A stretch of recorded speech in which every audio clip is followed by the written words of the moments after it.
Hello, everyone. Hello, hello. Welcome to this very special live stream. I am so excited to be here with you all today.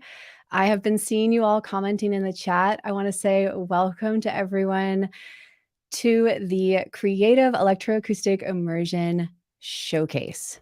We have something really, really special. This is the first time we've ever done something like this. And we have something really special planned for all of you today. So thanks for taking the time out of your day to be here. Today, we are going to be sharing a really amazing showcase of brand new music by 5 truly incredible, adventurous, experimental musicians who I have been working with very closely over the last 3 months in a creative mentorship program that I run. We're going to be hearing music from Oliver Delano, Ipek Iginli, Bruce Reneso, Jared, also known as SYNMAN, and Albert Ye. I can't wait to get started. First, before we jump in though, I just want to extend a huge welcome to all of you who are tuning in live. Thank you so much for being here. If you haven't already done so, drop a comment. Let us know where you're tuning in from.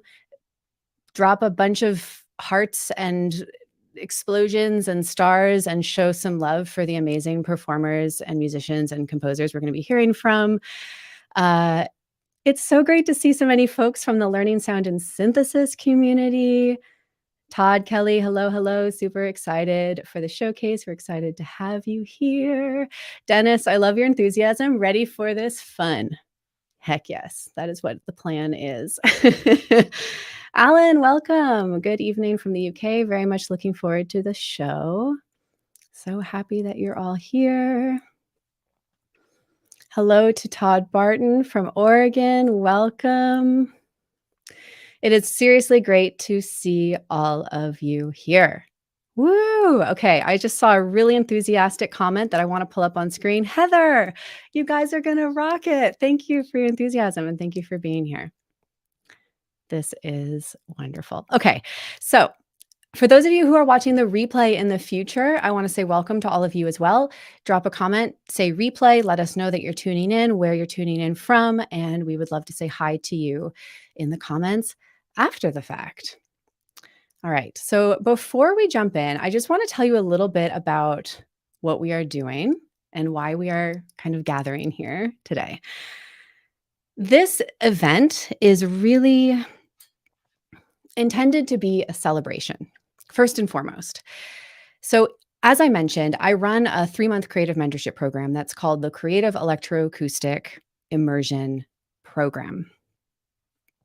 And we inside of that mentorship program, I work closely with 5 musicians of all different kinds to help them unlock their unique creative voice and to help them clarify their music making workflow, their creative process, so that they can make music that feels like the truest expression of themselves. That is really the goal of the entire program. We were wrapping up the spring 2023 cohort very recently and reflecting on how far everyone's come and all of the amazing work that everyone has done. And the idea was born to come together and share that work as a group, because you all know it's always more fun to listen to music with other people, and to celebrate all of the growth that these amazing people who are patiently waiting backstage, I'll bring them on in just a second, the growth that all of these people have experienced. So that is really the goal for today. And if any of you, I know a lot of you out there are musicians, many of you are students of mine in LSS, great to see you, and other classes, thank you for being here. Maybe you are a musician or a creative person in another discipline. I really hope that this live stream today will inspire you to pursue your art making with more joy and more courage, and to dig deeper into your own creative practice. Okay, so we're just going to jump right in. The format of this event, to give you a little bit of a lay of the land, we're going to listen to excerpts from each musician, each of the 5, and then we're going to hear a group piece, which I'm really excited about. I'll talk more about that later.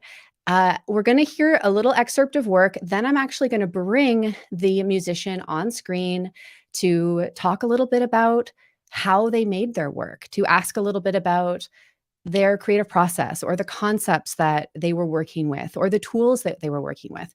I'm going to ask a couple questions, and those of you watching are also welcome to ask questions if you want to by posting in the chat. And I will do my best to keep track of everything and to relay questions over to the artists. If we miss you in the shuffle, we're going to do a larger Q&A toward the end, so I will come back to questions as well. Does all of that sound good? Let me know in the comments if that sounds good. Yes, great. It's so great to see so many people. Okay, awesome. So we are going to get started. And the first piece we're going to listen to is called Stimula. And this is composed and performed by Oliver Delano. And for those of you, just a little heads up. For those of you who are wearing headphones, if you have your volume cranked, I want to let you know that this piece comes in strong. No apologies. So just consider yourself warned. We love, it sounds amazing. So, all right, let me just pull up the first piece. Again, this is Stimula by Oliver Delano. This is audio only, so I invite you to just zone out, close your eyes, listen deeply, and after the piece is done, we will bring Oliver in and have a little chat. Enjoy.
All right, Oliver.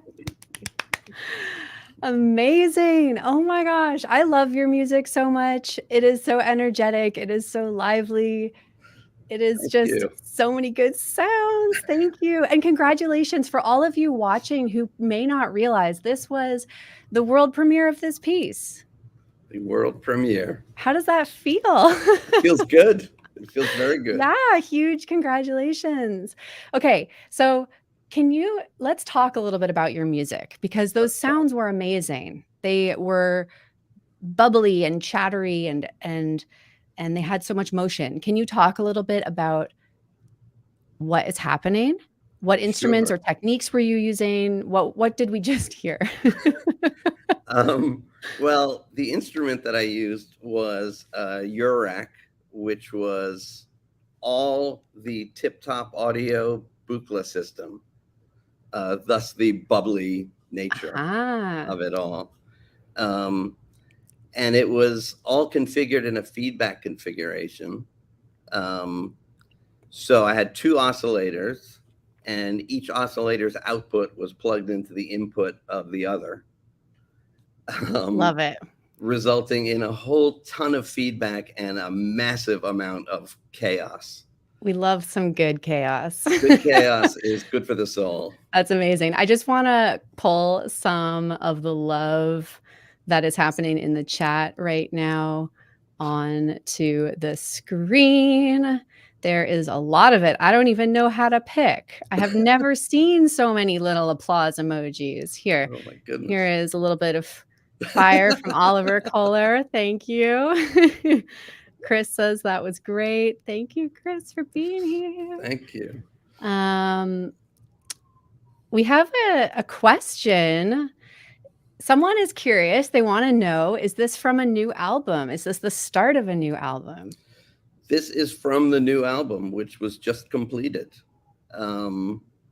It hasn't been mixed and mastered yet, but it's on the way. All the content's there. Yeah. So yeah. And this will be your second album. This will be the second album. Amazing. So we all just got a sneak preview. Sneak peek. One of the tracks from the album. Of one of the tracks. Incredible. Okay, so let's go back to chaos and feedback a little bit. Aside from the fact that it clearly sounds amazing, what is it about working in that way that you find inspiring? So many reasons. Let's see. Well, first of all, they're incredibly difficult to control. So a certain degree, a certain portion of it, it just takes it out of my hands. Things just happen that are incredible. Mm-hmm. Things sound so wonderful. Mm-hmm. And there's a complexity which is sort of beyond my brain to create. But if you can harness all of that, there's an enormous amount of material within which to work. Right. And I find that so inspiring, the amount of sounds and the quality of the sounds coming from the chaos and the process. They're so rich, and wonderful. Yeah. And it sounds almost, because you aren't fully in control. You know, if anyone here, I know probably there's some folks in the chat who have worked with feedback before. Like Oliver is saying, it's an adventure. You do not always know what's going to happen. In fact, most of the time you don't. And so for a lot of people that could be scary. But what I'm hearing from you is that is actually something that fuels your creative process. Like it makes you, it's inspiring to you, right? Absolutely. Yeah. Almost like a duo partner, duet relationship with the instrument. That's exactly it. Yeah. And that was a big learning process for me. Yeah. To try to control it out of the gate, I think is going to be a painful endeavor, but to let go and let things happen, that's where the magic happens. That's a good lesson for probably every aspect of life, isn't it? Yeah, it is really. It is. Let go, follow the sound, embrace the chaos. Absolutely. So I'm curious, I know that one of your big goals working in this mentorship was really embracing your voice as a composer Yep. and getting to a point where you had a process, a creative process that you could work through to make music, which you've clearly accomplished multiple times because we are hearing from your second album.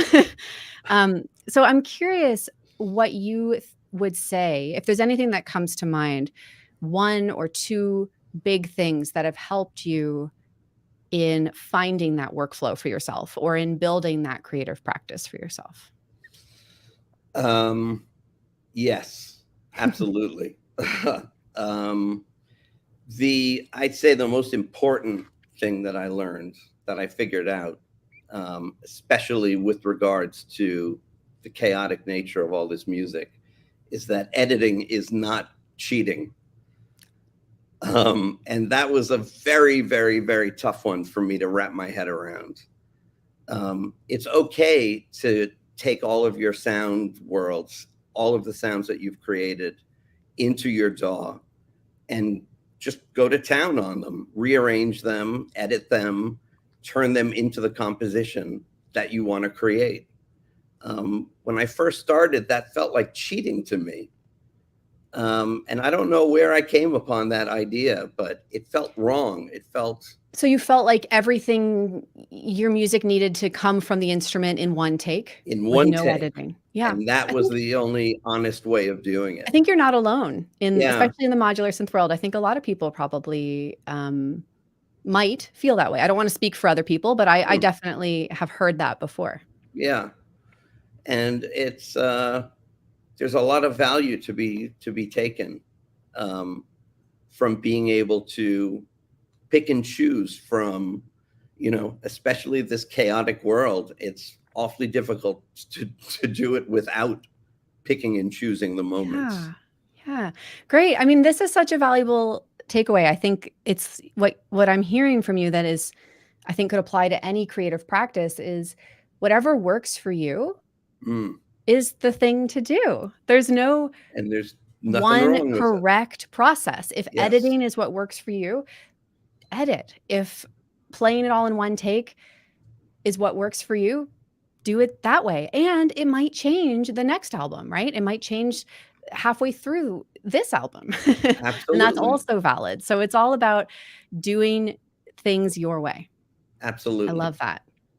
And there is a track on the album which is unedited. It's just straight from the modular. So whatever works. Exactly. Beautiful. Yeah.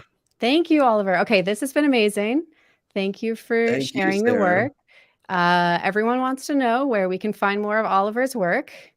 In the description of for those of you, actually, no matter what platform you're watching on, in the description, everyone's Instagram handles are listed.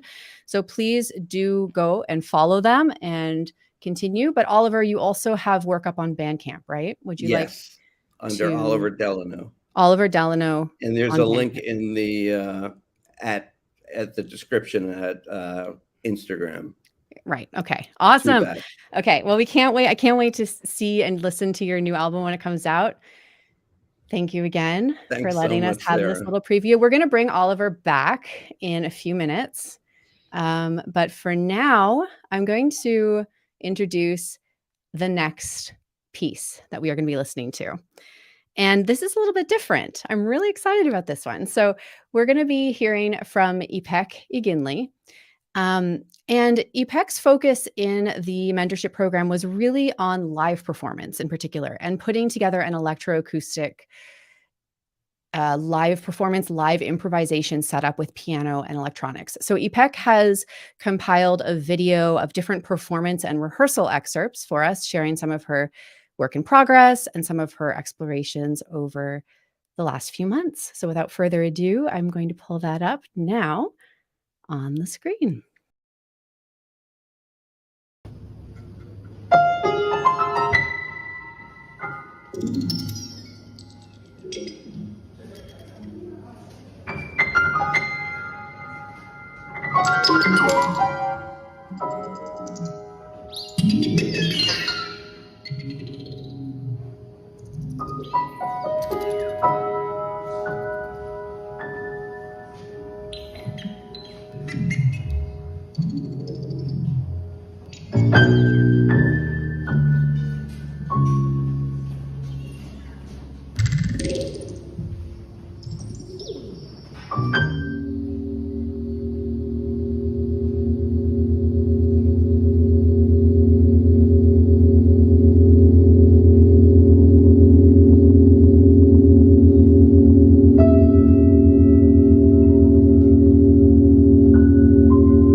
Alrighty, Peck. Oh, amazing. Okay, watching those 5 minutes like that, you took us through exactly so many worlds. It's amazing. Huge congratulations. Thank you. And hey, I want to take a moment to just celebrate a really big milestone for you, with you, which is these live performances. You know, you've been a classical pianist for over 30 years. Is that right? Yep. Yeah. Yep. So performing is not something that's new to you, but when you came into this mentorship, not 3 months ago, you wanted to start playing live with electronics, and you wanted to begin a piano plus electronics hybrid electroacoustic setup. And not only did you make these videos, but you did these live performances, multiple live performances. It's Yes. incredible. So huge congratulations. How does it feel? Thank you. I mean, I just watched those and it feels great because I was just remembering every time, every moment that I saw there, what I was feeling. Oh, yeah. Very, very connected. So it was nice to watch that before we were talking to each other, I think. So I'm really happy and very motivated to do more of it. Yeah, more I can't coming. wait. Right. I want to share some comments from folks listening. I love this. In 30 seconds, it went from a chorus of chirping fairies to a beastly thing in the woods. I love it. Chris says, I'm on a journey. I felt Great. that too. I'm glad. That's definitely one of my I am on a journey myself while performing, and anyone, whenever someone else and other people feel that, we're sharing that journey. So I'm really glad that they felt that too. I love that. Okay, so it is amazing to see you work and hear you work with so many different sounds, and how you're really playing with the intersection between, you know, the acoustic and the electronic worlds. And it's amazing how well they're blending and just playing off of each other. Can you tell us a little bit more about what you were doing, like maybe how you were integrating things together, how you were triggering all of the sounds that we heard? Sure. So like you said, this blend is a very important component of my music making. I love, and this is not necessarily the goal, but I love when acoustic sounds sound like electronics and electronics sound like acoustic sounds. And I remember hearing even, was that an electronic sound? And I was like, no, that was a prepared piano. And it's not about the tricking, but it just almost, we could see that sounds are not that different. sounds are sound regardless of what source they're coming from. So I play around a lot with that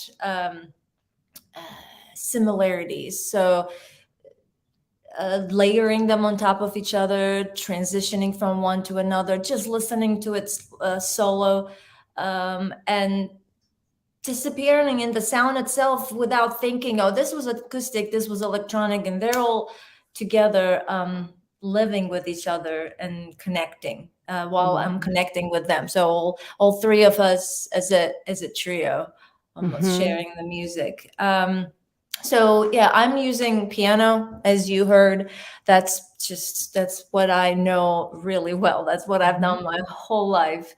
And I use prepared piano, which means that I put little things, the nails and bolts and plastics and whatever I can find in on the strings to create different sounds and pitch textures, percussive sounds. And I also use inside the piano, which means that I'm using my hands most of the time, using it, just hitting on the strings, and almost that feedback loop. I try to do that. How can I create that feedback loop on the strings? And then it creates a whole another journey. For electronics, I use hardware synths, but for these performances, it was specifically the VCV rack. And this is something that you and I worked on a lot. It's just basically all of my instruments. And yes, I use my voice with extended techniques. I love doing that, which is very liberating to be just, quiet my whole life while performing.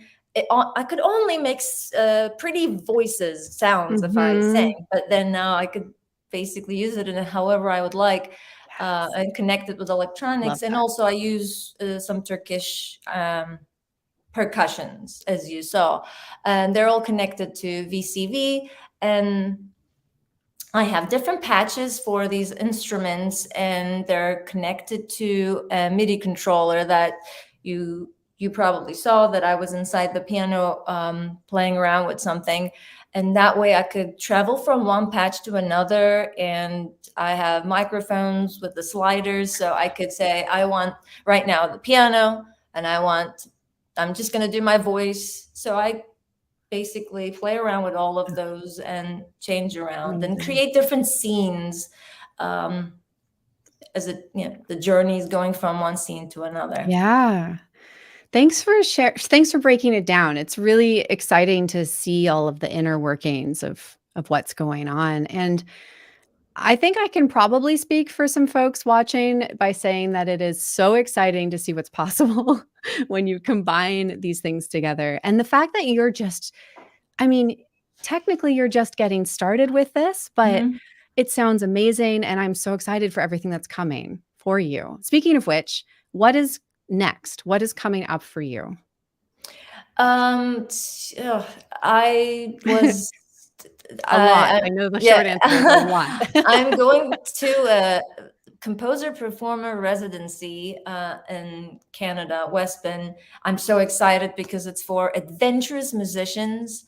So that's in a couple weeks, and I'm going to continue doing what I just did in those videos there with other people. So I'm excited. I was awarded a grant from a regional theater to create a multimedia performance. So that's what I'm going to be working on a lot. And I also want to start making an album. So that's what really in my vision right now. I'm really excited. So it sounds like you're really bored. You've got nothing going on. You must be wondering what to do. No, I'm just joking. It's amazing, Ipek. Congratulations again. Seriously, amazing, beautiful work. And thank you for sharing it with us. Everyone is, folks are asking if you have recordings available.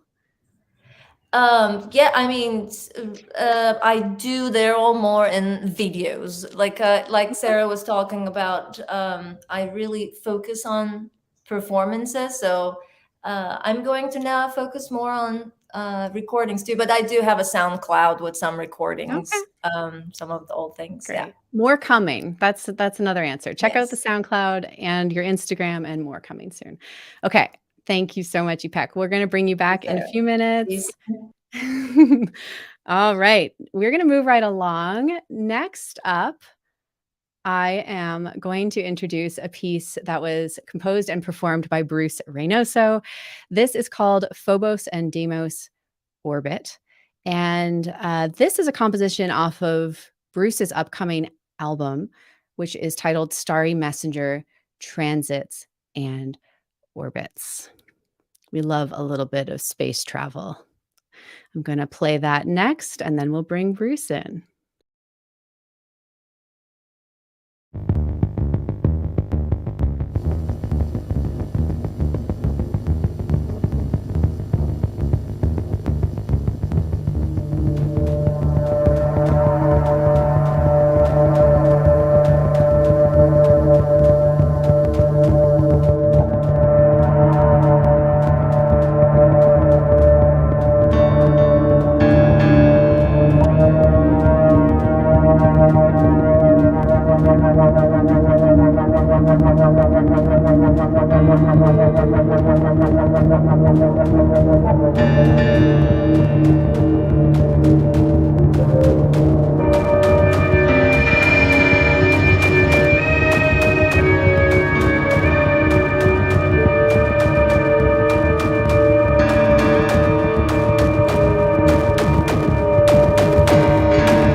Give it up for Bruce. Hi.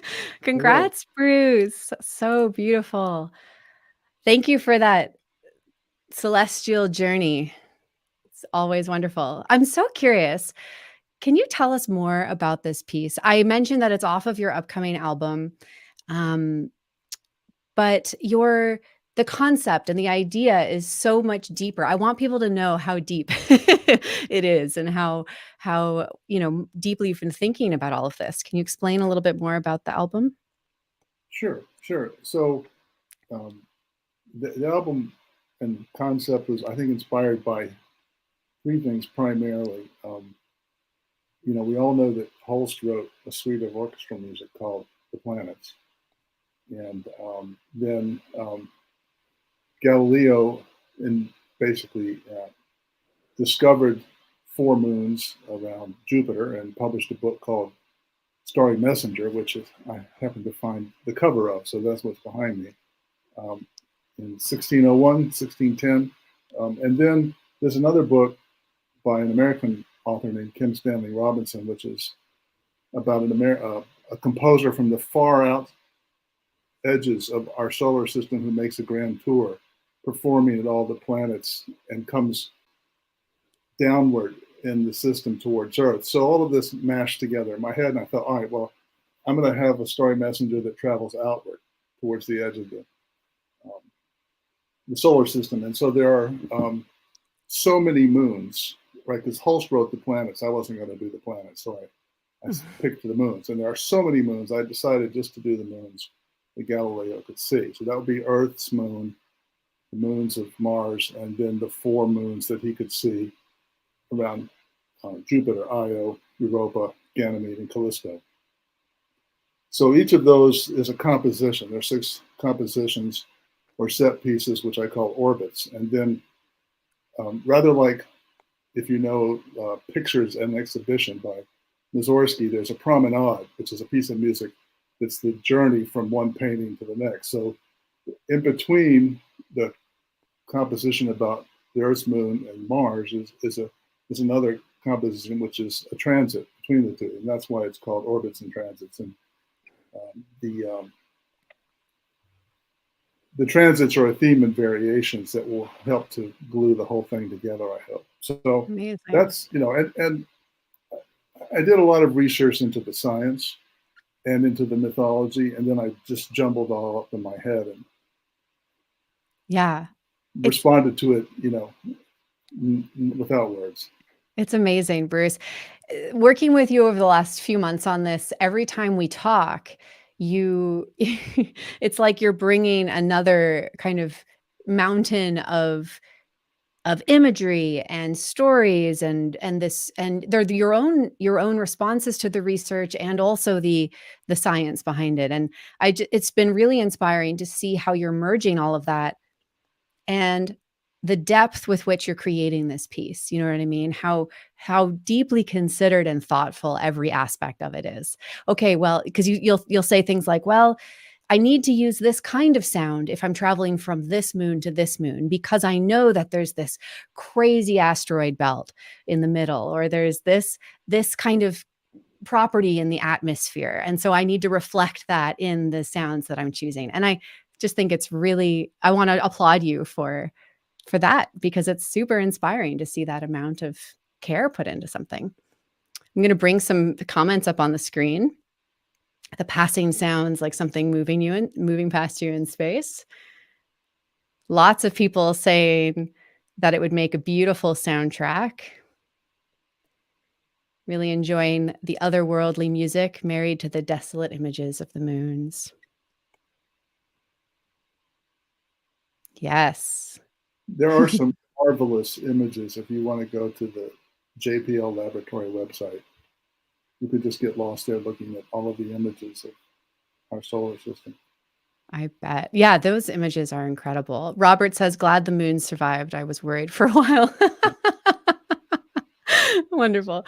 Okay, so Bruce, something that I wanted to ask you about is your day-to-day creative practice, because I would love for you to share with people what you do on a day-to-day basis, even just briefly, because I know it's quite involved. But I think the big thing that I think many folks will find inspiring, I certainly do, is your commitment to showing up every day and doing the thing. And that is just so much of your work is that rinse and repeat commitment to sitting down every day and creating, even if perhaps you don't feel like it all the time. Can you talk us through that a little bit in brief, what you do every day and why that's a central part of your practice? Sure. There's a part of me that just wants to make music every day, so I'm gonna make that primary. But there was also a part of me that is a classically trained trombonist. So I feel like if I don't get up and play long tones every morning, I'm really going to suck the rest of the day, you know. So I just, and there's a quote somebody, and it's been attributed to a bunch of creative people, but basically, you better be at your desk working when creativity shows up, you know. And so I always start every day first just with listening to my instruments and listening to the sounds and following them where they'll go. And I just I use Logic Pro. I could use Ableton or whatever, but I just turn it on and I record whatever's happening. And I respond to it as I'm listening to it. Plus, I'm also transcribing because I use keyboards. So I'm transcribing that with MIDI, and then I end up with a score of music notation that I export into Sibelius. Mm-hmm. And then once it's in Sibelius and it's in music notation, I can apply my composer training to that.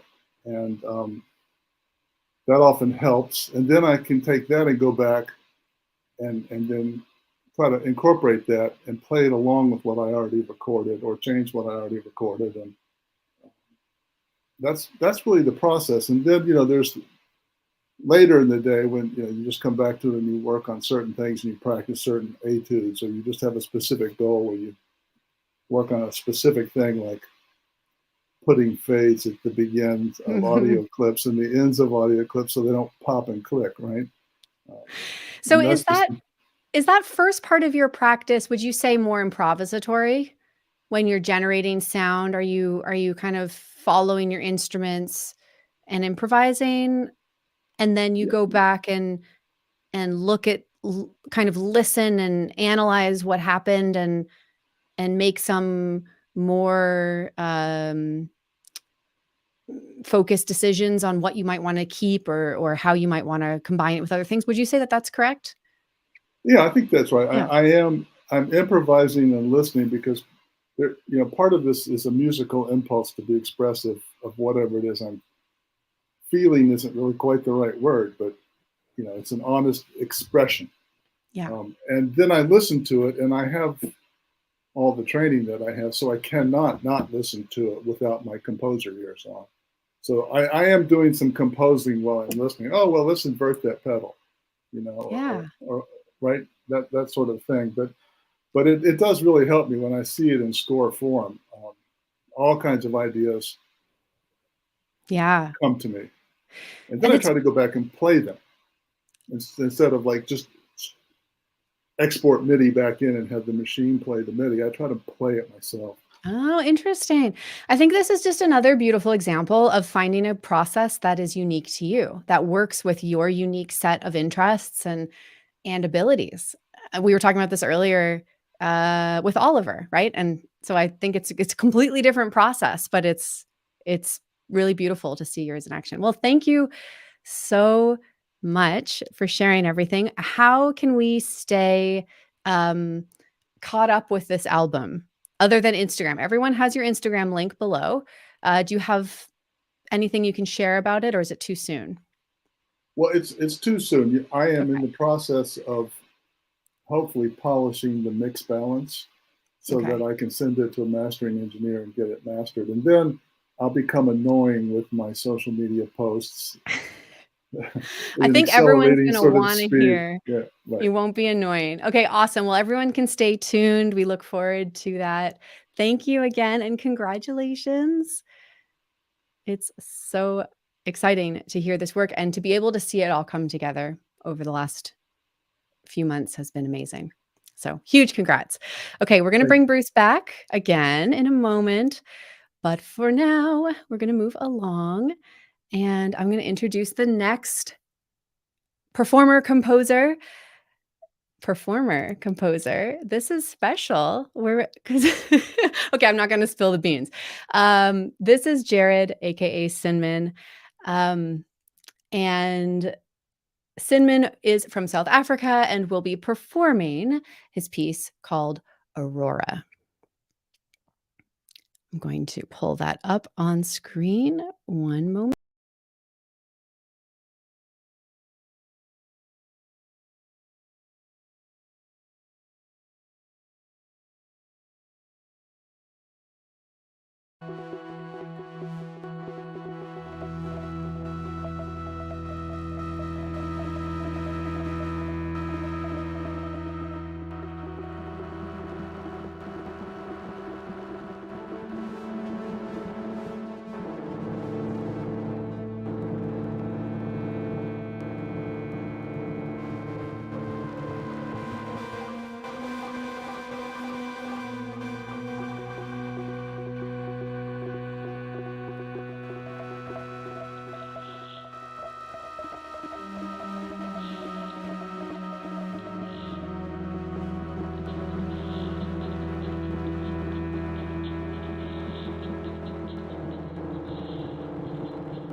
Jared. Hello. Hello. Okay, I almost kind of spilled the beans before I pushed play on that. Let me just say congratulations to you, not only on your composition, but on that performance.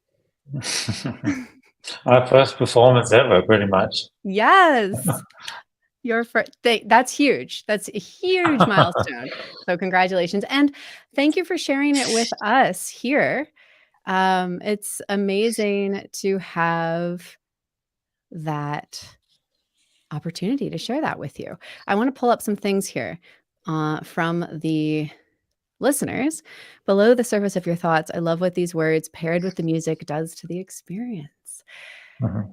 This actually brings up something. Can you tell us a little bit about those words and how that is part Yeah, of so at some point during the mentorship, the idea came up of tasting notes for music like you would have when you have fine wine. And so that just sparked a whole lot of thoughts. And so I've actually written tasting notes for all the pieces in this cycle. So yeah, Love it. that's, and I thought of them as part of the music in a way, so kind of part of the composition. So yeah. Yeah, absolutely. And writing is something that you've always enjoyed. And I think it's really wonderful that you're combining these different aspects of your creative personality together. So it's really great. Love the echo, almost like lurking of something under the water. Love that. Lots of people were asking about guitar as controller. So let's get into that a little bit. When we started working together, you were playing a lot of guitar. But this kind of setup that you're doing now was relatively new at the time. Can you walk us through a little bit of what you're doing? Because it Yeah. didn't sound like guitar. I mean, I played guitar for a long time, since I was a teenager. And when I started this journey in music making, I knew I could play guitar, but I didn't like the sound of what guitar sounded like. I didn't want to make guitar music. And so I found a way to turn my guitar into a MIDI controller. And that was a huge breakthrough for me because it's an instrument that I actually know how to play. I have, all the keyboard controllers you can imagine, but I'm not a piano player. And so for me, unlike EPEC, that's not a natural environment. And so that was a huge breakthrough because I could actually use an instrument that I know how to play to compose and play my music. So yeah, that's was an amazing environment for me. Yeah, I love that. Here's one more comment from the audience. This is such a great thing to celebrate. Congratulations on your first performance. I agree. It certainly did not sound like a first performance at all. Goodness me, if I think back to my first performance, but that is a story for another time. So this piece is part of a much larger project that you've been working on for quite some time. Can you tell us more about that and how it fits into that work? So I had the idea to compose 24 hours of music, not 24 hours literally of music, but a piece but a cycle that would run over 24 hours. So I have 24 pieces that each occur at a certain time of the day. So this one, if I look at my chart, is the third piece that occurs at 6:21 a.m. and there's 24 of them. And it kind of tells a story. I didn't want to be too literal about it, but it kind of tells a story about somebody's progression through 24 hours of their life. And so, yeah, once I had that idea, then it was really about thinking, what's going to happen at each of these hours and how do they all fit together and how did the stories sort of lead on to each other. So this one, and then I gave them all Latin names. I don't 100% know why. I think it just sounded fancy. But Aurora is dawn. So this piece represents the dawn. Yeah. It's been amazing to see you doing this work, Jared, because making an album of music, making a single piece of music, let's be real, is a big deal. Making an album of 8 tracks is a big deal. And you're embarking on a 24-piece song cycle. So it's just really something to applaud you for. And I've loved watching the process of mapping everything out, and you had, these ideas for each time of the day, and then you would just dive in and start composing, and it's been really inspiring to see. And just a little note, well, I'm actually curious to ask you, do you find that having that kind of structure in place helped you with your compositional process? Is that something that you might do again in the future? Sort of developing a concept in advance. How do you feel about that? Definitely. I mean, what's amazing for me to think about is we started working together about 10 months ago, and none of these pieces existed.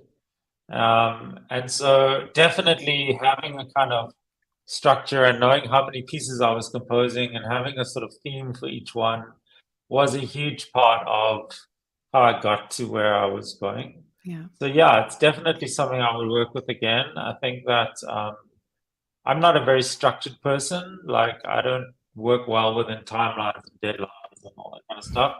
But actually, the structure really helped me to stay on track and to plan out what I was going to do, and to have some goals to meet.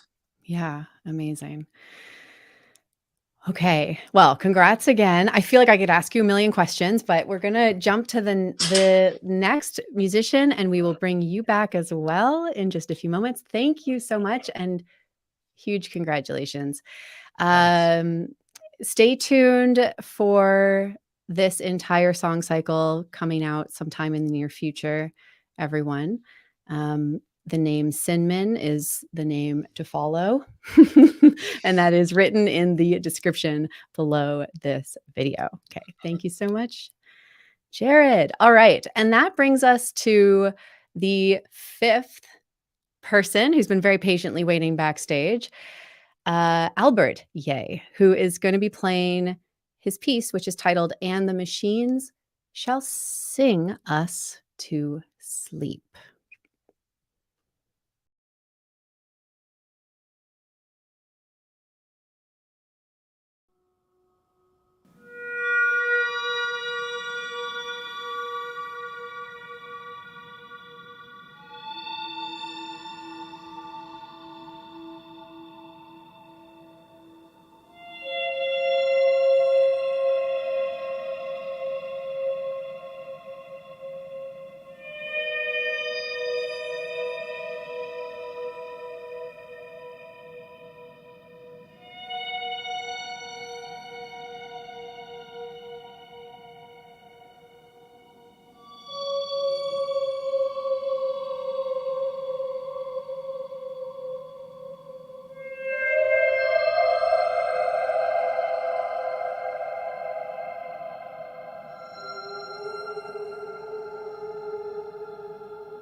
Albert, hello. What a truly stunning and haunting journey you just Thank took you. us on. Thank you. It's so beautiful. Let me pull some comments in from the audience. There are a lot of them. I love the sense of space and suspension, somehow both soothing and dreadful at the same time. Could not agree more. I love this. The sound is asking a question. Who are you? Where are you going? Always. Always. Thank you, Frank. Really, really lovely. The songs of space whales. Love that. Okay, so tell us a little bit about this work. This piece is part of, we are hearing another sneak preview of an upcoming album, right? So tell us That's more right. about the project and how this fits in. So I'm in the process of completing my second solo album. And this song is actually sits at the middle, the meridian of it. And it's in, I'll just say it's in contrast to the first album, which was written during the pandemic, which was hopefully was more soothing. And this one is not that, and it's more methodic. And it'll hopefully come out in the near future. Yeah, I can't wait. Okay, folks, I've heard this album. It is such a good collection of music. All the music we heard today is incredible. Can you tell us more about the creative concept behind this work? I know from the work that we were doing together that, like all of the people we've heard from today, you were working with a very strong concept in place. So I think it adds a lot to the piece. Can you share more about that? Yeah, I think of it as in contrast to whereas there was a lot of ambient albums coming out during the pandemic because everybody was sort of enclosed in a small space and we were just trying to make the most of it. And music is like a form of traveling or escapism. Um, I guess escapism is a pejorative, but in a good way. Um, Once a lot of the restrictions lifted, we just had to there was just so much mobility and things changed and happened very quickly, and this caused a lot of things to break down, such as supply chain or kind Mhm. of airlines overbooking. And Mhm. I think this album will be contrasted to an ambient album where things are a lot more hectic. And I don't want to say I want to induce anxiety, but I think there should be at least a little bit of that present in order to fulfill the creative intent behind some of this work. Yeah. Interesting. And you were also really working with this kind of I don't know if it's a conflict or just a contrast between machines and nature. Is that how you would say it? Machines and nature, as I we think kind of so. saw with the your instrument and the water and all of these different sounds. Can you talk more about that? Yeah, I think this is the appeal of modular synths is that they're one of the instruments that can basically play themselves, and that's not digital. And so you create a process by which music somehow just happens.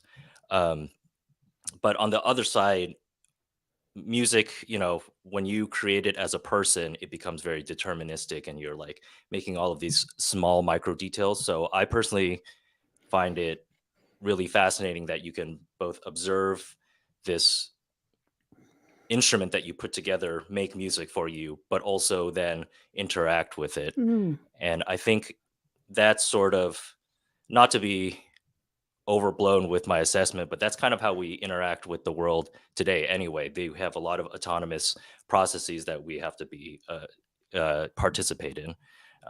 And I'm hopeful that the music itself is also cool to listen to, or at least at bare minimum interesting.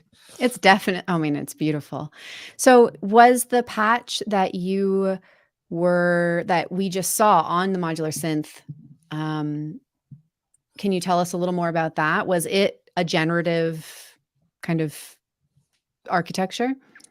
Yeah, if the audience will allow me to geek out just a little bit. Do it. So I saw Todd Barton on the live stream, and his Krell and Alf patches are super inspiring, which are a way to create, generative music. And the twist in that patch was I used an analog shift register from the verbose random sampling.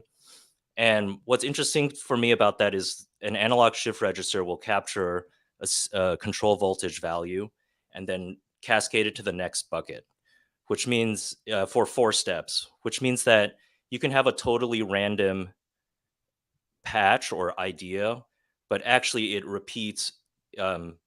There's enough pattern there that it seems to create some sort of cohesion within that. So sort of like a pseudo Krell patch. And more than just the geekiness, I find that there's something really interesting and partially disturbing about the fact that I think I'm more pattern recognizing. So but if the patch is totally random, but it partially repeats, I feel like I'm trying to listen to it and I can almost hear a pattern, but I can't quite grasp it. And something about that has like this very lullaby-like effect. Interesting. At least it induces that for me. I love that. So that was the basis of the patch. Then, of course, I went in and edited and added other effects, including lots and lots of tape machines sounds into it. And they sounded beautiful. Thanks for breaking that down. Everyone appreciated the geeking out. Everyone was Good there for community it. to have it. Oh yeah, this is such a good community. And just let me pause for a second to shout out to everyone in the chat who's listening on all of the different platforms. You are all amazing. Thank you for all of your amazing comments and contributions in making this showcase extra special. And thank you, Albert, for sharing your beautiful music and walking us through the process. I cannot wait to hear your upcoming album, or to see it out in the world, to hear it again. Folks, please follow Albert. Links are down below in the description. There's a lot of very goodness. I'm just going to own that one. There's Nice. a lot of very goodness coming. Okay. So Thanks, Sarah. Speaking of very goodness that's coming, you're welcome. I'm going to bring everyone on screen for a second so that we can have a round. They weren't ready for that. So they can have a round of applause. We're not all there. We're almost all there for these amazing people. But don't go anywhere. Don't go. Don't hang up the live stream. I don't think you can hang up a live stream, but don't do it because we're not done. We have another piece, a group piece that we're going to play in just a moment. And then we're going to all come back for more Q&A and discussion. If any of you in the audience have questions you'd like to ask the artists, you can drop them in the chat and we will do that. But first, I just wanted to pull everyone on screen to say congrats to all of you. Yes, there's more. There are so many applause emojis. Let me just pull a couple of them up. I've never seen so many applause emojis. Look at all of this. Woo! It's amazing. It's amazing. Okay. So without further ado, I'll put these wonderful folks backstage one more time while I introduce this next piece. This is the last piece we're going to share with you today. This is an improvised piece that involves everyone in the group, including myself. And it's a little bit unusual. So I want to take a moment just to explain the concept and the approach behind how it was made. So to create this piece of music, we used an experimental process that is something that I introduced to everyone inside of the mentorship program called imaginative listening. And the idea behind imaginative listening is that you collaborate with each other, you collaborate with other people, and you make music with them without being able to see or hear them. So there's no pre-planning, there's no discussion of what instruments to play or what key to play in or anything like that. All that is discussed and decided upon in advance is a day and a time that we are all going to gather in our own studios or living rooms or wherever we are. We're going to make music together.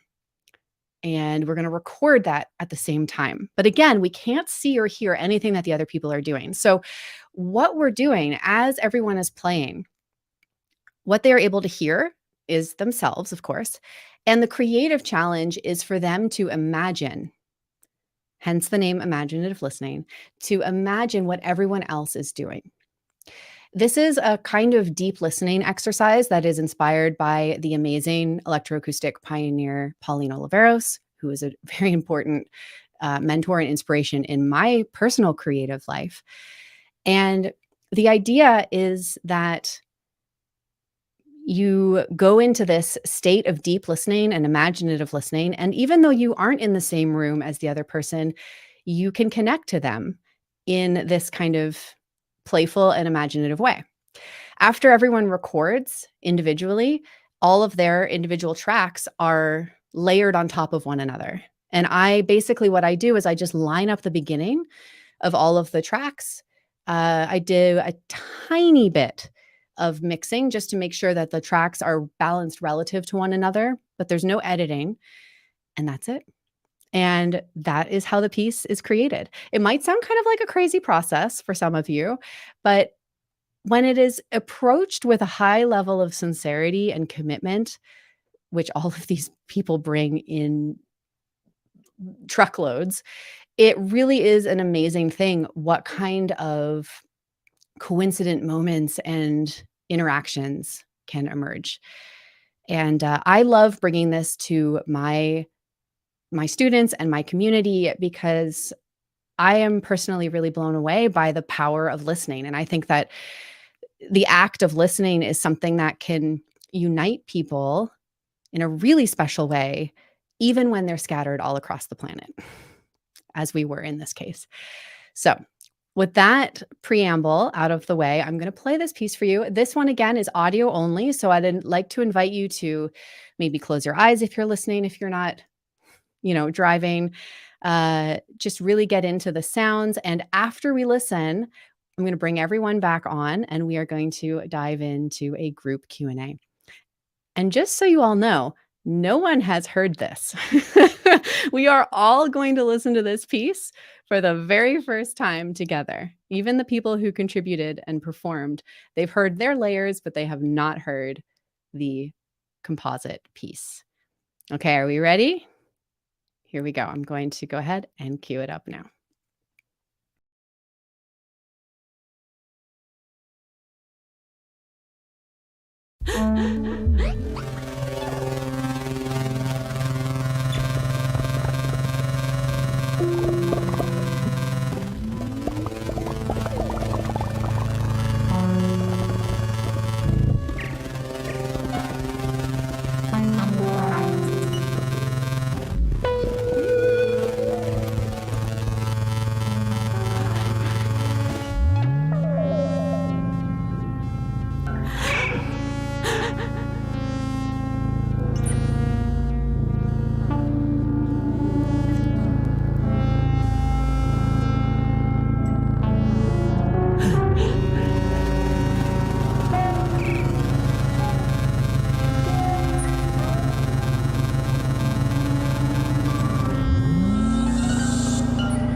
All right, I'm going to bring everyone in one at a time.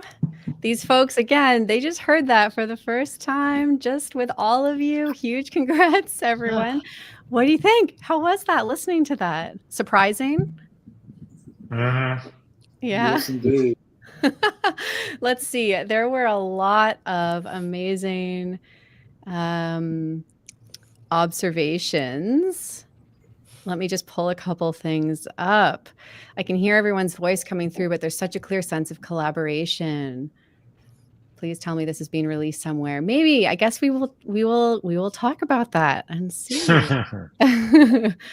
Alan says, I'm flabbergasted in a way as to how well this process has worked.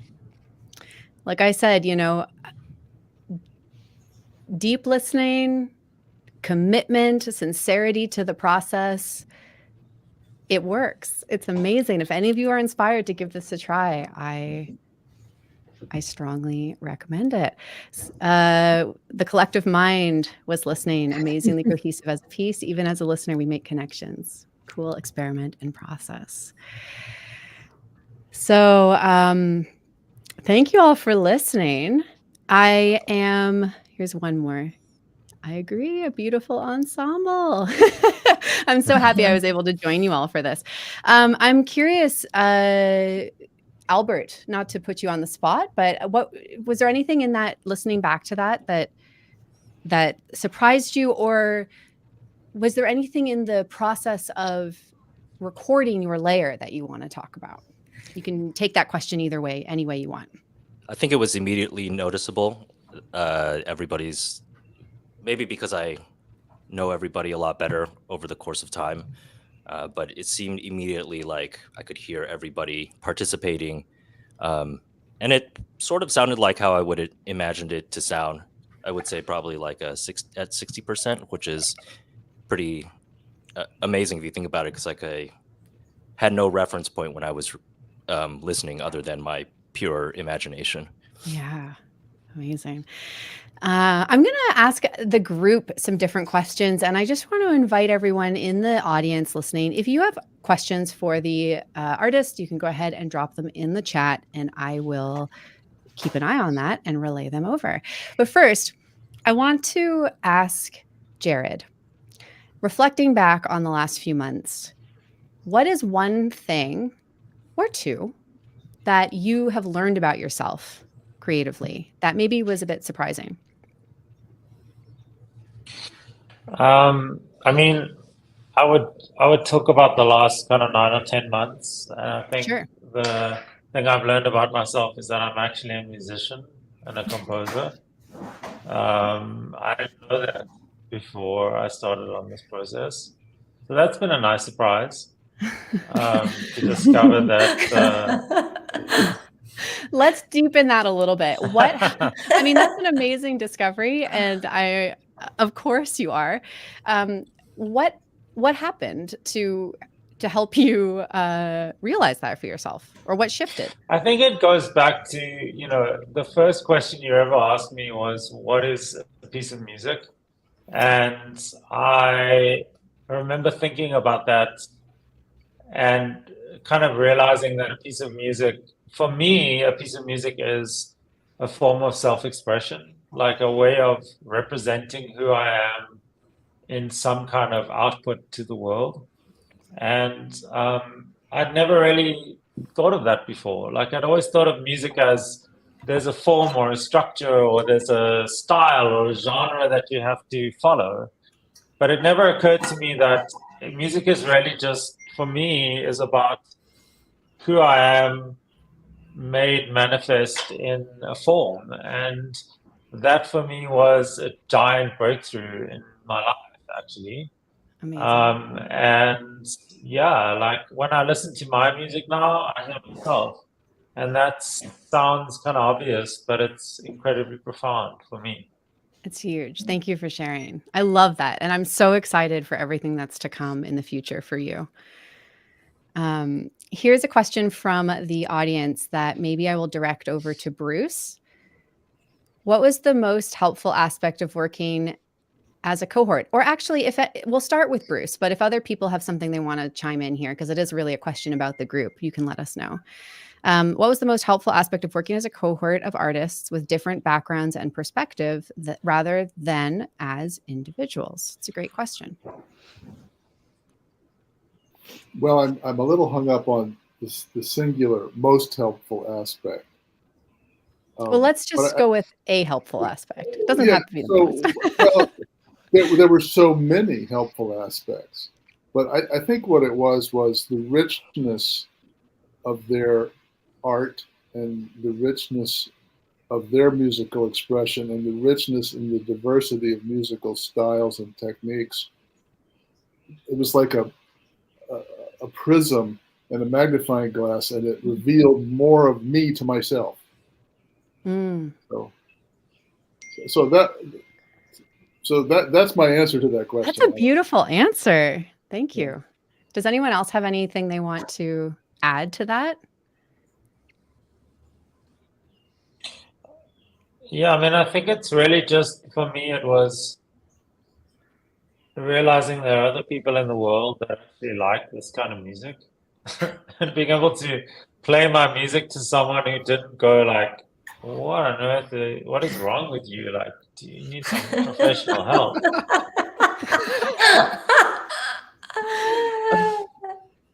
Yeah. Yeah, the sense of that was something that I think I saw you mentioned right before we got started backstage, Jared, as well, as just the first time that you heard some of the music made by the other people in this group, that you felt like you had kind of found, I don't remember exactly what you said, but that sense of community. Yeah, it's really special. Thanks, David, for the question. That's great. I'll pass over to Ipek. I'm curious, what is a challenge that you faced during your creative process? It doesn't have to necessarily be,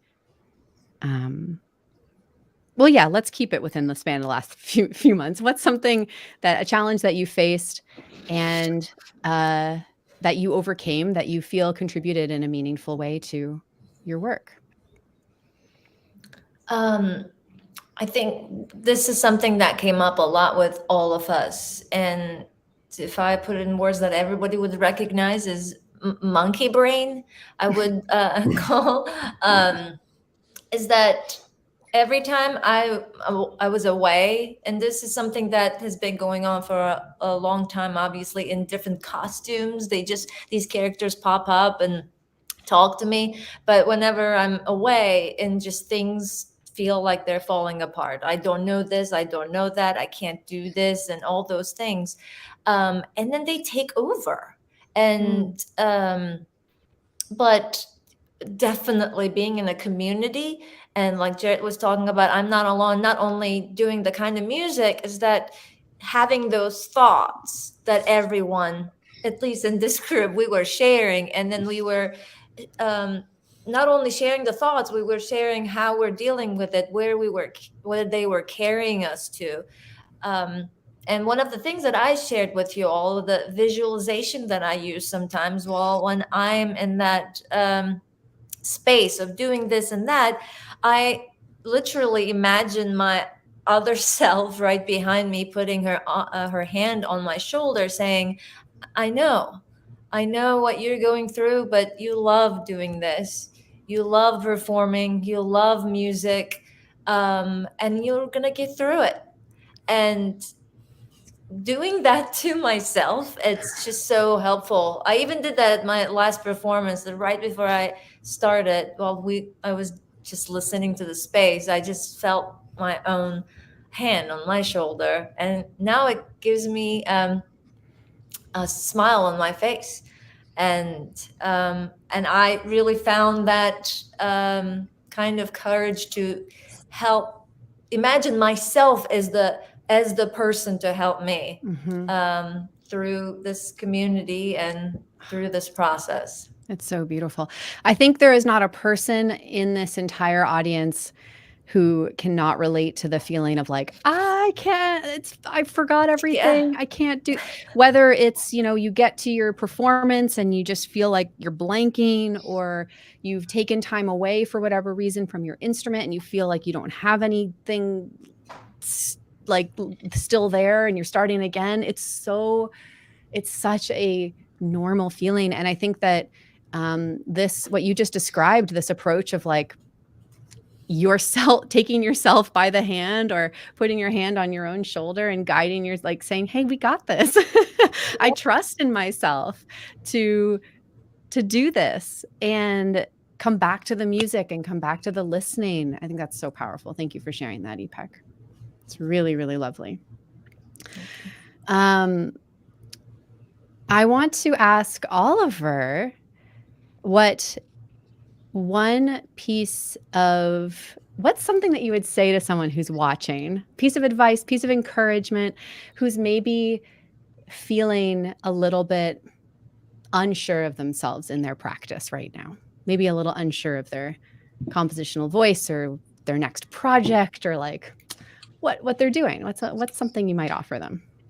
Wow. Keep going. Keep working. Yeah. Keep at it. Keep at it. Don't listen to the doubt. I know it's tough. It's tough not to, but just keep at it, because it's a worthwhile endeavor. Absolutely. And you can do it. I love that.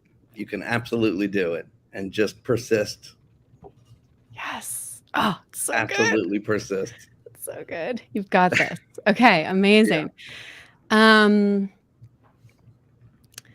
Let's see.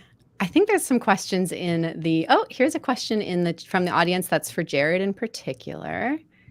I'm guessing based on the context. Jared, for the 24-piece album, did you ever feel overwhelmed with the scope of that project? Or were you just down for it? No, I initially believed it was impossible. So yeah, at that point I thought it was overwhelming. But actually, there's this concept of getting in flow, and that's actually what it felt like with my music. Is I got into the flow of it, and actually I was excited to get back to the studio and make music. Like, it actually sort of really, it really kind of energized itself in some way. And I felt like that was my guide, is if I felt excited about what I was doing, then it led me towards the piece. If I was feeling like uninspired, then I kind of did something else. So no, it didn't feel overwhelming at all. It felt incredibly energizing and exciting. I actually kind of had a moment of like, I don't know what the word is, but I had a moment of sadness almost when I was finished, because it's like, what am I going to do now? 48 hours.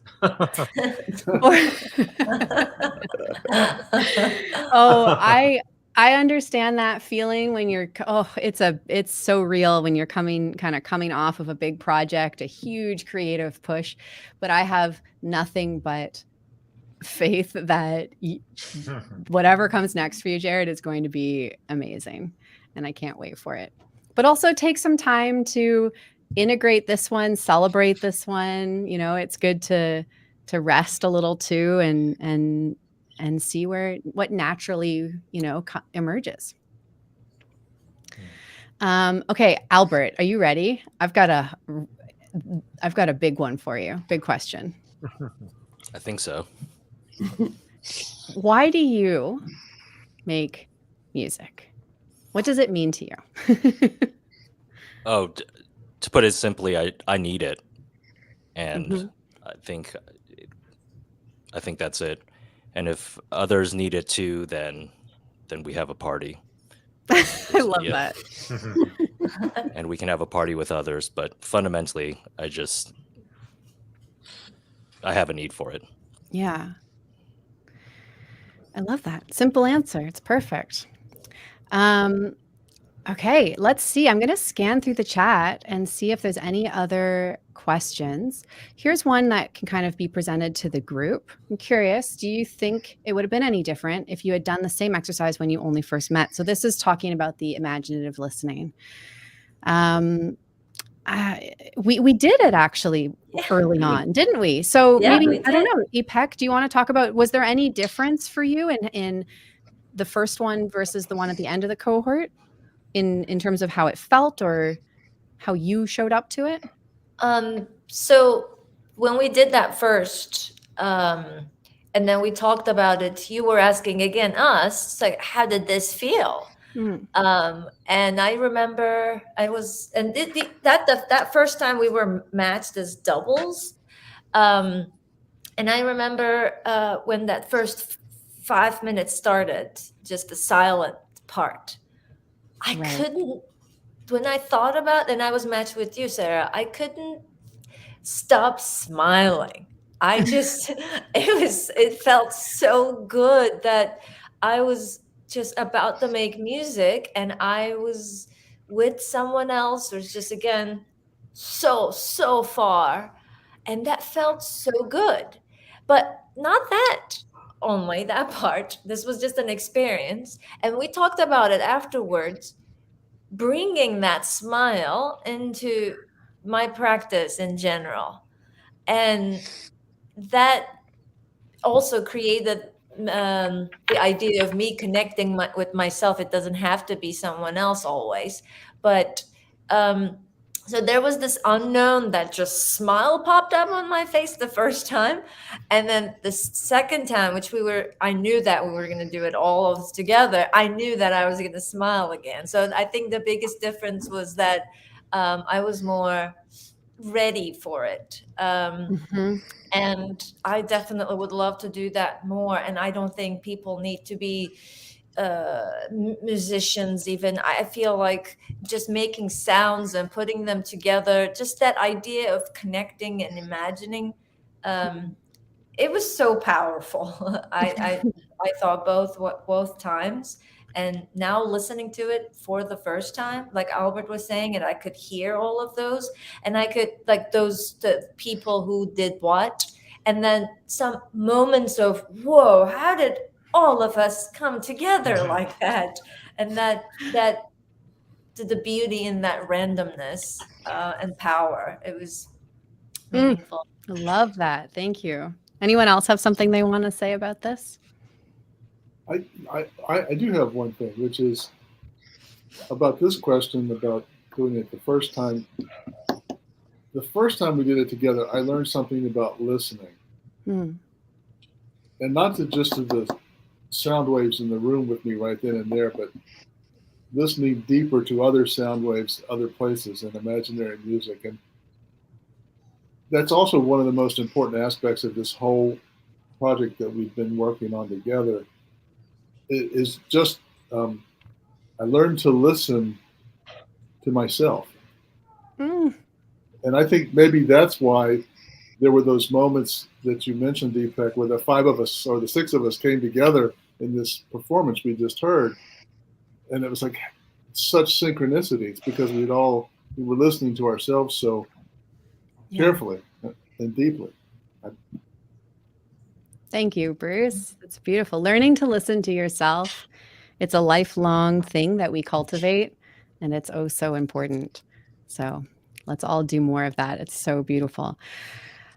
All right. And with that, I think that this brings us to the end of the Creative Electroacoustic Immersion Showcase. Thank you, everyone in the audience, so much for participating, for being here, for your questions, for your comments.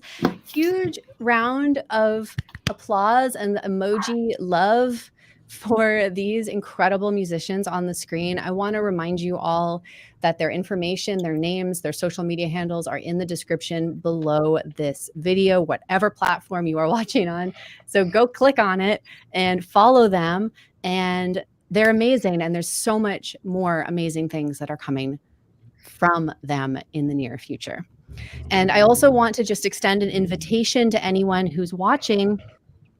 If you are a musician or a creative person who is craving support in these areas in your own practice, to get deeper into your musical voice, to clarify your creative process, your creative workflow, so that you can make music, finish music that you love, that feels like the truest expression of yourself, then I would really love to invite you to send me a message, apply for the mentorship program. I'd be happy to talk to you by email or even hop on a call, and we can talk about whether it's the right fit for you and what your goals are moving forward in your creative practice. So thank you all so much. Once again, congratulations to Oliver and Ipek and Albert and Jared and Bruce. And I just want to pull up a couple little comments here from the audience crew, sending lots of love. It's thank you amazing from to all of see us to you, everyone. Sarah, for Yes. pulling Thank you, this Sarah. together. Dynamite. Okay. We love you. We love you Oh, very much. I love all of you too. All right. Thank you all so much for watching and listening, and we will see you next time. Bye, everyone. Bye.